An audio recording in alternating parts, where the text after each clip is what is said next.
मैं बात रखना चाहता हूँ कि हमें अभी तक पता ही नहीं चला कि हमारी पहचान क्या है।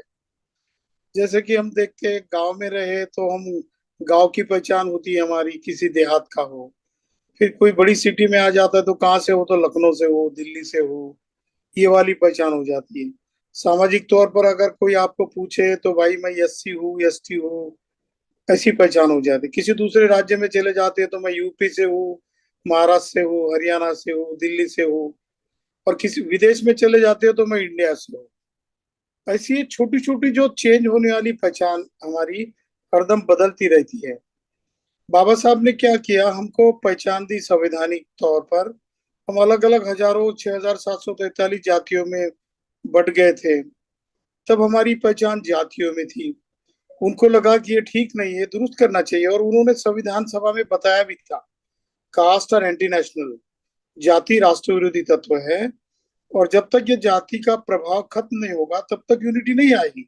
इसीलिए उन्होंने कॉन्स्टिट्यूशनल नाम दिए, मतलब कॉन्स्टिट्यूशनल पहचान दी हमारी। किस लिए?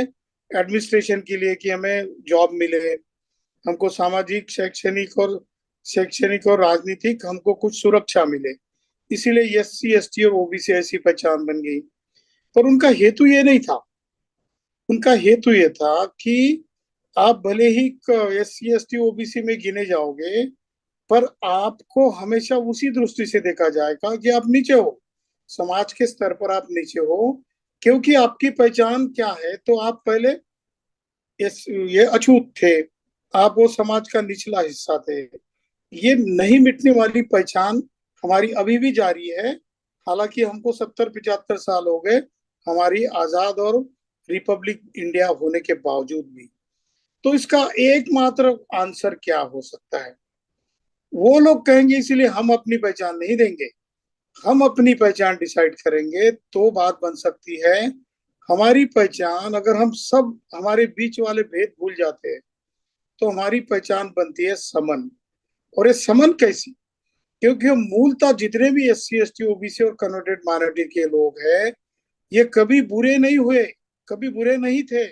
इतिहास में इस देश का जो जीडीपी था, सम्राट अशोक के काल में 32% हुआ करता था। और इस देश का जो एरिया भी है, क्षेत्रफल जो है, लगभग आज से 2.5 गुना बड़ा था। तो हमारी पहचान इसीलिए बन गई थी कि यहाँ से मसालों के पदार्थ, यहाँ से हम खेती के उत्पाद, यहाँ से अच्छी अच्छी चीजें यहाँ से होती है। यहाँ से professor, engineers, architect, knowledge, universities, ये सारा नॉलेज हमारा तब उधर जाता था।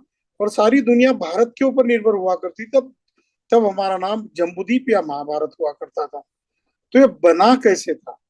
तो इसके पीछे कारण था कि हम सब लोग इकट्ठा थे और हमारी पहचान समन थी। क्योंकि हम दूसरों की बुराई कभी नहीं चाहते थे, आज भी नहीं चाहते हम।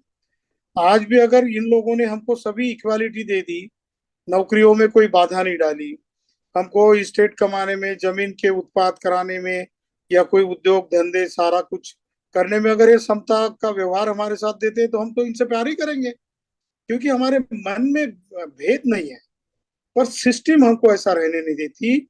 इसीलिए फिर हमको इन्हें ना पूछते हुए हम खुद दुरुस्त कैसे होंगे?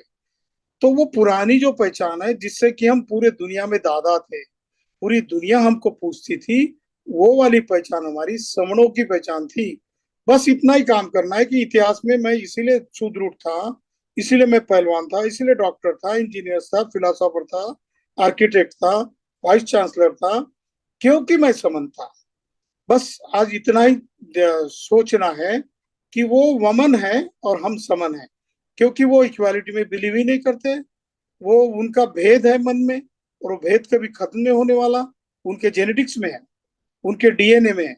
पर हमारे डीएनए में तो समता है। इसीलिए हमारा जो सारा सवालों का जो सॉल्यूशन है, वो है हमें समन पहचान दिलाना।